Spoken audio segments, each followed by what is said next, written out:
Alright, let's record this before my fucking computer just overheats. Hey guys, I'm at Lighty, and this is a build guide slash diary. It's going to be in two parts, so it won't be that long, on Winter Orb Inquisitor.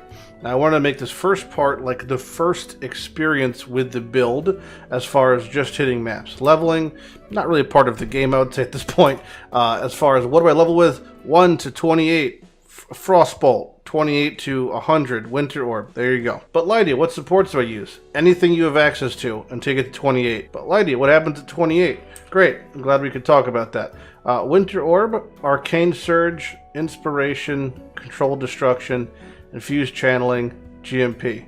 Whichever you get, slap it on. Not 38 yet, can't use GMP, don't slap it on. When you get to 38, slap it on. Now what are we doing here? We're playing Winter Orb, which is a funky piece of shit. What it does is, it puts a little ball over your head, and that ball shits out projectiles, that kind of auto-target thing. I'm gonna take off my chest, because my chest is an explosion chest, and that's like cheating. So let me just show you what it looks like. Whatever, what am I picking here? Sure, a tall. Do I have good gear on? Yes. Did I take off my chest? Yes. What am I using for gear? Kikazaru's, just because I was leveling with them. Some random rare boots, random rare belt. Random rare amulet, because it happened to have tranquility as a talisman. Helmet, just a rare. So the only real, unique things are Shadow and Dust and Shattered Divinity, which is the upgraded Harbinger quiver. This makes it so every couple seconds I rotate to gaining 2 forks, 2 chains, 2 projectiles, extra pierces. It gives my Winter Orb random shit. The bow is your bog standard caster bow. How do you make this, you may ask? Simple. Get yourself a bow. Use, was it Deafening Essence of Woe? Yeah, Deafening Essence of Woe. There's your one prefix. You want to have it so it has that one prefix and 2 other suffixes. Get it so it has one prefix being spell damage and 2 other suffixes. You then put on as the suffix, can't roll attack mods. Now it has 3 suffixes. You now use an Exalted Orb. The only non-attack mod it can hit is Socket of Gems. That's where you got your Socket of Gems. Remove the suffixes. Take it from there. Skill tree and ascendancies.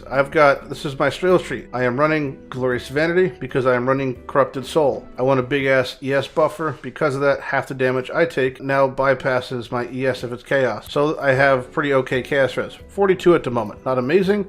I do have a couple small Chaos clusters to try to get it a little bit higher. And we're going to get, up to max eventually. Unrelated, because I picked Anti-Venom, that's 60% chance to avoid poison. And then, I'm going to have extra poison reduction, so I'll be super poison proof. Shakar for the minor, Solaris for the major. Take less chaos damage, take less damage. I like to put the Glorious Vanity here because I get one little nugget from Arcane Vision right there. That's normally Arcane Vision, so it's one little nugget. You could reroll this better. Mine hit Might of the Vow, and I was like, I'm not going to fight it. This actually has applicable stats. But you get the idea. Damage, life, crit, damage, life, crit, damage, life, crit, AoE. You can sense a theme. Auras include Vitality at low level, Zealotry, and Hatred. This is your basic auras. My Zealotry is nicer because I do have a Watcher's Eye for it. You can get better Watcher's Eyes, you can get worse Watcher's Eyes. You could use no Watcher's Eyes. You're like saying, hey, what do I put here if I don't have a Watcher's Eye? Something like this is fine. It's got some multi on it. That'll do. Something like this is fine. It gives you Corrupting Blood immunity. That'll do. My ascendancies. I want damage, I want more damage, Consecrated Ground damage, and then this shit is totally insane. It makes your regen also affect ES, and it makes you immune to ailments, and then it lingers, so it's just really great when you have a big ass buffer like I'm having here. And then eventually you get like a Clarity Watcher's Eye and you get like, 6k life, 4k ES, and it's all fucking regenning. Didn't do Uber Lab yet. Tried once, killed myself in a Reflect General, so we're going to not talk about that. Winter Orb was insane, and then it was total dog shit, and now it's pretty okay. If I hold right click, you gain stacks. If I hold off right click, it slowly ticks down to 0, and I no longer have stacks. You can see how long it lasts. At 10 stacks, right click, 6 seconds. That's how long this shit lasts, okay? All it does is the higher my stacks, the more frequency and things I shit out. This is what it looks like as I'm walking. The playstyle is pretty much for me. I just walk around every couple seconds. I just hold right click. You could, do it more aggressively. You could tap right click. If you wanted to do that, you could hold it down in like an entire pack. And then again, if you pop on an explosion chest, it becomes a lot easier. Because you have Zealotry, and because I have Consecrated Ground stuff, I do regen life So standing still and being stationary doesn't feel so bad. In general, because it auto-targets, this feels okay. Obviously the duration's not to the highest you'd like it, and you can invest more into duration if you choose to. There's not a whole lot of options on tree, and if you really wanted to, you could just run increased duration. I don't think it's necessary, because I don't think you really need more than 1 or 2 stacks to one-shot a pack.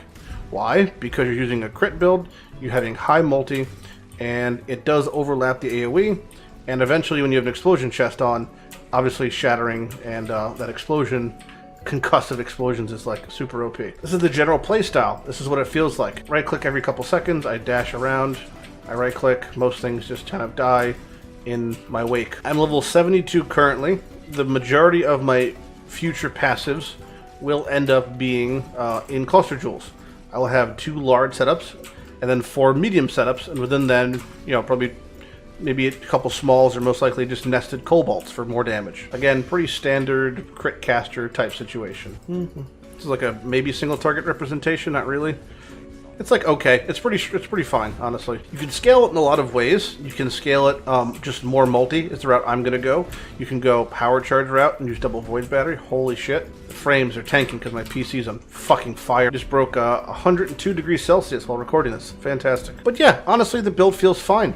It feels like it's just a super okay leveling caster, and I think that it has really good, oh my god, really good mapping potential, and I really look forward to seeing in part 2. I'm gonna get this character just like to an easy 90, get all its jewels, get all its gems, get all its gears, get all its, you know, levels and all that stuff, and see what it does against some higher tier bossing, higher tier content, 10-way wars. But I mean, yeah, at first glance, this is the variation using the bow. It feels good, looks good. Let's do a little bit of a boss showcase, if you want to call it that. You can use a Hydrosphere, a big chunk of increased damage for single target, if you feel like that's necessary.